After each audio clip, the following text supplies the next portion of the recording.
العلي العظيم.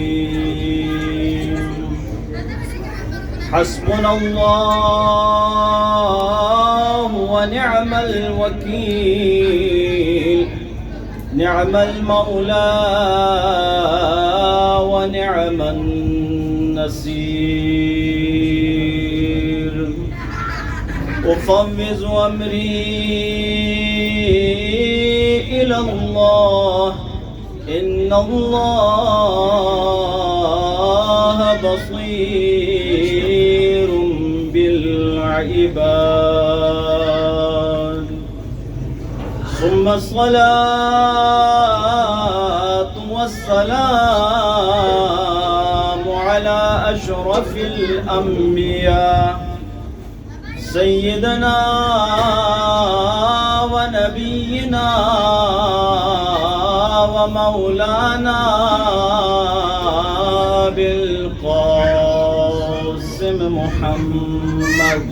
اللهم صل على محمد وعلى آله الطيبين الطاهرين. بار دیگر سلام. اللهم صل على محمد وآل محمد. أما بعد فقد قال المعصوم عليه السلام: يا ابن الشبيب إن سرك أن تسكن الغرف المبنية في الجنة مع النبي وآله فالعن قتلة الحسين. باوز بلند صلوات. اللهم صل على محمد وآل محمد وعجل فرجهم. عزاداران سید الشہداء، خداوند متعال کی بارگاہ میں دعا ہے کہ خداوند متعال ہماری اس قلیل عبادت کو اپنی بارگاہ میں قبول فرمائے. عزاداران حسین، 9 محرم کو امام رضا علیہ السلام کی ایک حدیث میں نے پڑھی تھی جس کے 2 اہم نکات آپ کے سامنے بیان ہو چکے ہیں. آج کی اس مجلس میں جو 3 اہم نکات رہ چکے تھے وہ بیان کریں گے اور آپ کی زحمتیں تمام. اور اس دفعہ گھبرانے والی کوئی بات نہیں ہے. 1 گھنٹہ 25 منٹ نہیں لوں گا. آپ کا بلند آواز سے بے شک بے شک. اللهم صل على محمد وآل محمد وعجل فرجهم. حدیث کا جو موضوع ہے وہ ہے فلسفہ عزاداری، کہ ہم ایام محرم اور ایام سفر میں خاص طور پر اور پورے سال میں جب بھی کوئی مناسبت بنتی ہے عام طور پر ہم عزاداری کیوں مناتے ہیں؟ اس گریہ کا فائدہ کیا ہے؟ کربلا میں امام حسین علیہ السلام کی زیارت کرنے کا فائدہ کیا ہے؟ ایک جملے میں پہلے والے 2 نکات بیان کروں گا. پہلا جو نقطہ تھا وہ یہ تھا کہ جو بھی شخص امام حسین علیہ السلام کی مظلومیت پر گریہ کرے گا خداوند متعال اس کے تمام گناہ چاہے کبیرہ ہوں یا صغیرہ، کم ہوں یا زیادہ، وہ سارے کے سارے گناہ معاف کر دے گا.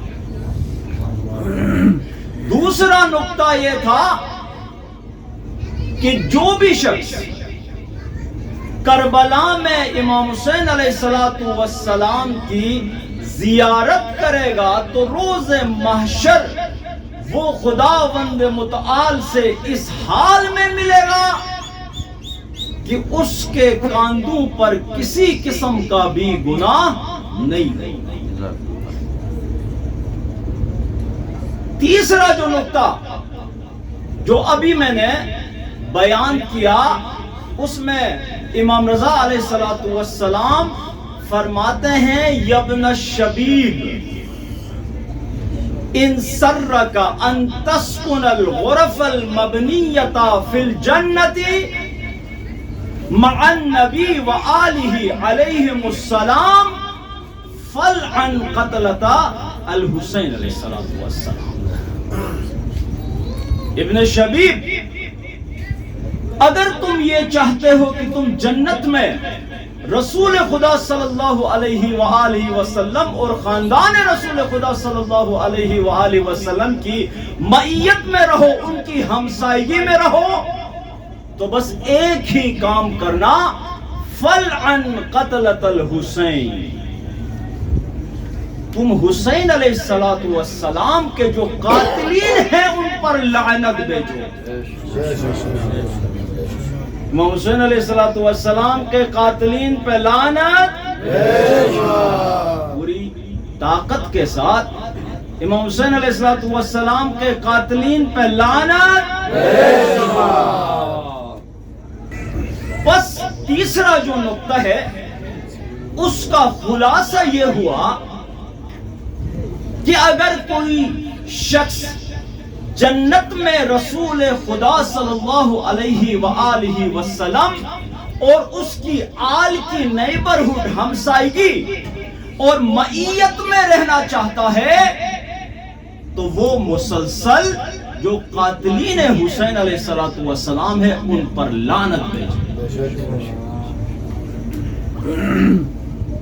چوتھا نقطہ، امام علیہ السلام فرماتے ہیں یابن الشبیب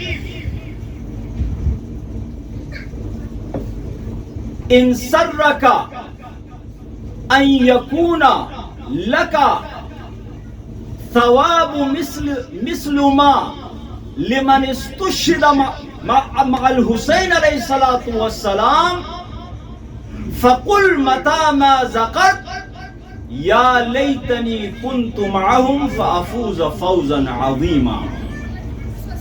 بہت خوبصورت جملہ ہے کہ اے ابن شبیب، اگر تم چاہتے ہو کہ تمہیں وہ ثواب مل جائے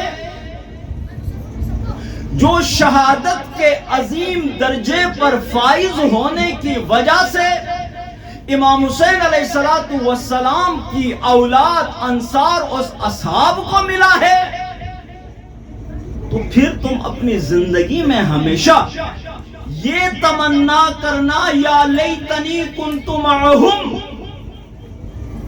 کاش اگر میں کربلا میں امام کے اعوان و انصار کی طرف میں بھی ان کے ساتھ موجود ہوتا تو میں بھی شہادت کے عظیم درجے پر فائز ہوتا۔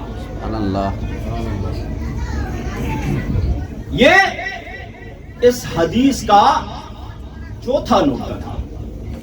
اب اس حدیث کا لاسٹ نقطہ، پانچواں نقطہ، اس میں امام علیہ السلام فرماتے ہیں یابن الشبیب ان سرک ان تکون معنا فی درجات العلا من الجنان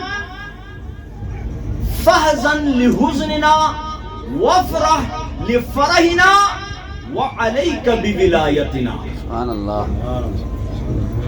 ابن شبیب، اگر تم چاہتے ہو کہ جنت میں تمہیں بھی وہی درجات ملیں جو ہمیں ملے ہیں یا جو ہمیں ملیں گے، تو پھر ایک کام کرنا، فحزن لحزننا، ہماری مصیبت پر، ہمارے غم پر تم غمگین ہو جاؤ، وافرح لفرحنا، اور ہماری خوشی میں تم خوشی منو۔ اس کے بعد کا جو جملہ ہے وہ بہت زبردست ہے۔ امام علیہ السلام فرماتے ہیں وَعَلَيْكَ بِوِلَایَتِنَا، یبن الشبیب، حالات جیسے بھی ہوں، حالات جیسے بھی ہوں، تم نے ہماری ولایت کی رسی کو مضبوطی سے تھامے رکھنا ہے، کسی بھی صورت میں، کسی بھی پولیٹیکل سچویشن میں پریس کانفرنس نہیں کرنی اور ہماری ولایت سے دستبردار نہیں ہونا ہے۔ پولیٹیکل ٹچ تھا، پتہ نہیں آپ لوگوں کو سمجھ آیا کہ درود پڑھیں محمد والے محمد۔ اللہم صل علی محمد وآل محمد وعجل فرجہ۔ وعلیک بولایتنا، ہماری ولایت تم پر واجب ہے، ہر حال میں ہماری ولایت کو سنبھال کر رکھنا ہے، حالات کچھ بھی ہوں، ولایت پر کسی قسم کا کمپرومائز نہیں کرنا ہے۔ جب ہم ولایت کی بات کرتے ہیں تو جو جہلا ہیں ان کو مذاق لگتا ہے، انہیں لگتا ہے کہ یہ جو ولایت امیر المؤمنین اور اہل البیت علیہم السلام ہے، یہ کسی مذہب کے بڑے کی، عام انسانوں کی بات کر رہا ہوں، اس کی جیب کی پروڈکٹ ہے، یہ ان کی اپنی جیب کی کریشن ہے۔ واللہ ایسا نہیں ہے، ہم جو کچھ لیتے ہیں یا قرآن سے لیتے ہیں یا فرمان مصطفیٰ سے لیتے ہیں یا پھر ائمہ علیہ السلام سے لیتے ہیں۔ بس ہم نے ولایت کہاں سے لی ہے؟ ہم نے قرآن سے لی ہے۔ تو عزیزان محترم،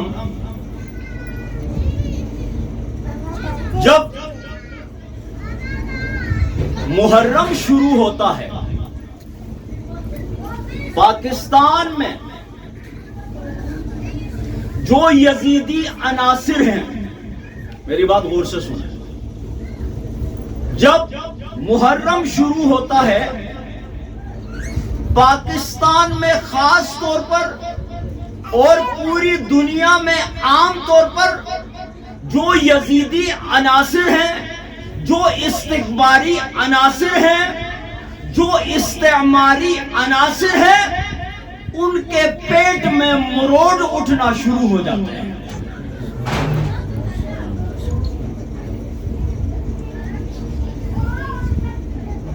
ان کے پیٹ میں درد شروع ہو جاتا ہے، اسی لیے کہ یہ اسی یزید کی باقیات ہیں، علی اور اولاد علی اور ان کی محبین سے، ان کے محبین سے دشمنی اور بغض انہیں میراث میں ملا ہے۔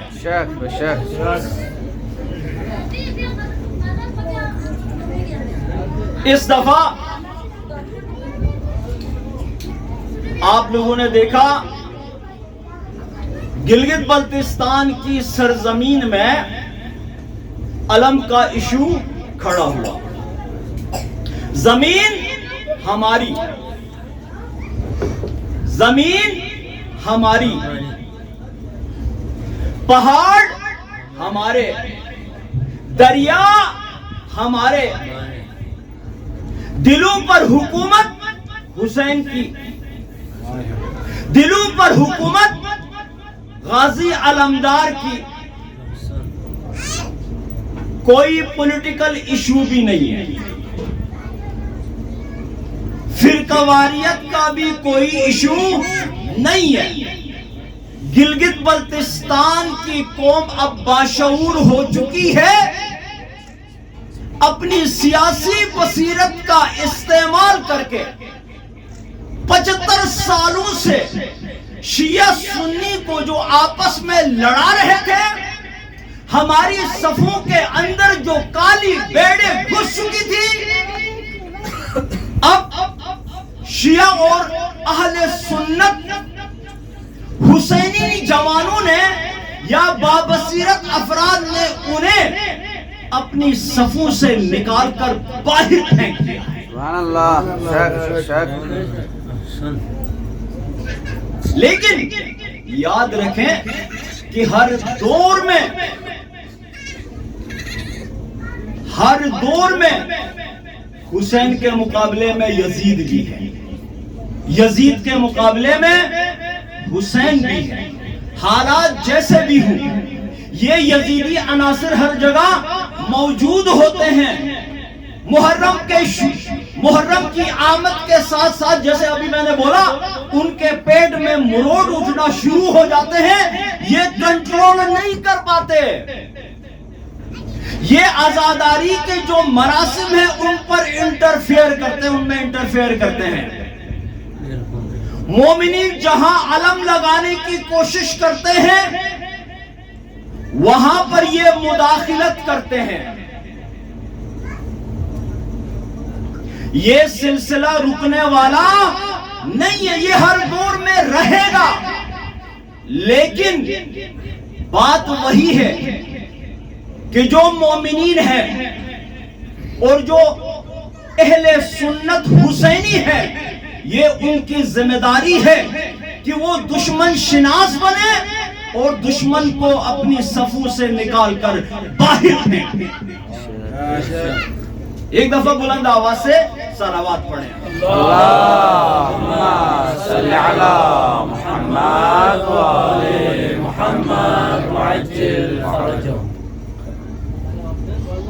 میں اس مجمع کی نمائندگی کرتے ہوئے منبر حسینی سے ان استکباری، ان استعماری، ان یزیدی عناصر کو محسن نقوی کی ایک ربائی کے ذریعے یہ پیغام دینا چاہتا ہوں کہ تم کچھ بھی کرو، تم حسین کا کچھ نہیں بگاڑ سکتے۔ تم لوگوں کو قید تو کر سکتے ہو، تم لوگوں کے اوپر FIR تو کاٹ سکتے ہو، انہیں جیل کی سلاخوں کے پیچھے تو ڈال سکتے ہو، لیکن تمہیں پتا نہیں کہ حسین جسموں کا نہیں، ذہنوں کا اور دلوں کا بادشاہ ہے۔ حسین جسموں کا محتاج نہیں ہے، حسین افکار پر حکومت کرتا ہے، حسین ذہنوں پر حکومت کرتا ہے، حسین دلوں پر حکومت کرتا ہے۔ حسین کسی قید کا، کسی لمٹ کا، کسی چاردیواری کا، کسی انٹرفیئرنس کا محتاج نہیں ہے، اس کی پرواز تمہاری سوچ سے بھی بلند ہے۔ نعرہ حیدری، حسینیہ زندہ باد، حسینیہ زندہ باد، یزیدیہ مردہ باد، یزیدیہ مردہ باد۔ تم علم لگنے نہیں دے رہے تھے نا، تمہارے لیے میسج تمہاری انہی حرکتوں کی وجہ سے شہید محسن نقوی نے بہت پہلے کہا تھا، حسینیت کی کہاں تک ہے سرحدیں آخر۔ اللہ تمہارے لیے شہید محسن نقوی نے بہت پہلے میسج دیا تھا، اپنی شہادت سے پہلے اسی منبر حسینی سے کہا تھا، حسینیت کی کہاں تک ہے سرحدیں آخر یزیدیوں کے یہی وسوسے نہیں جاتے۔ اللہ دوبارہ سے پڑھوں، وہ تو نہیں ہو رہے ہو نا۔ ارشاد حسینیت کی کہاں تک ہے سرحدیں آخر، حسینیت کی کہاں تک ہے سرحدیں آخر، حسینیت کی کہاں تک ہے سرحدیں آخر، یزیدیوں کے یہی وسوسے نہیں جاتے۔ وہ بادشاہ جو تنہا تھا کربلا میں کبھی، سبحان اللہ، مزہ آئے تو نعرہ ضرور لگانا۔ وہ بادشاہ جو تنہا تھا کربلا میں کبھی، اب اس کے کتنے علم ہیں گنے نہیں جاتے۔ سبحان اللہ، سبحان اللہ، سبحان اللہ۔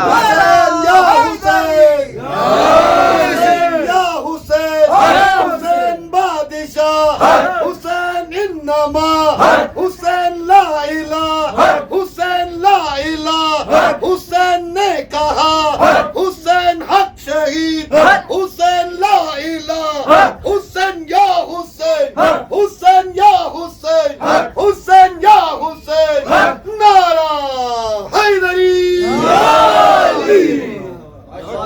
جزاک اللہ. وہ بادشاہ جو تنہا تھا کربلا میں کبھی، اب اس کے کتنے علم ہیں گنے نہیں جاتے. مان لو تم پوری اسٹیٹ مشینری کا استعمال بھی کرو، تم مقامی جو دلال ہیں ان کی بھی مدد لے لو، جو انٹرنیشنل دلال ہیں ان کی بھی مدد لے لو، تم عزاداری کا کچھ نہیں بگاڑ سکتے. جہاں پر علم نے لگنا ہے علم لگے گا. میرے ساتھ ہو نا؟ جہاں پر علم نے نصب ہونا ہے، جہاں پر پرچم عباس علمدار نے لگنا ہے پرچم لگے گا. عزاداری ہماری ریڈ لائن ہے، 1 انچ بھی پیچھے نہیں ہٹے.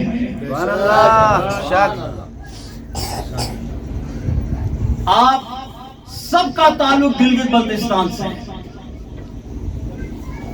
تمہارے اوپر 1988 میں مقامی دلالوں نے استعمار بین المللی سے مل کر قبائلی علاقوں سے لشکر اکٹھا کر کے تمہارے اوپر حملہ کروا دیا. بھول گئے ہو؟ تم جلال آباد میں جو 80 سے 88 شہداء دفن ہیں، گلزار شہداء کو بھول چکے ہو؟ بالکل بھی نہیں. یہ کیوں ہوا تھا؟ یہ کیوں ہوا تھا؟ آپ تو اپنی جو ڈیلی روٹین کی جو مصروفیات ہیں ان میں مصروف تھے. آپ کا تو ذہن ہی کبھی اس طرف گیا ہی نہیں کہ اس علاقے کے پرامن لوگوں پر کبھی اس طرح کا حملہ بھی ہو سکتا ہے. میری طرف توجہ کریں. چاہے وہ جو 1988 کا حادثہ تھا یا واقعہ تھا یا جو ٹریجڈی تھی، یا ریسنٹلی آپ نے دیکھا کہ پاڑے چنار کا محاصرہ کیا گیا. اس سے پہلے بھی پاڑے چنار کا محاصرہ کیا گیا تھا.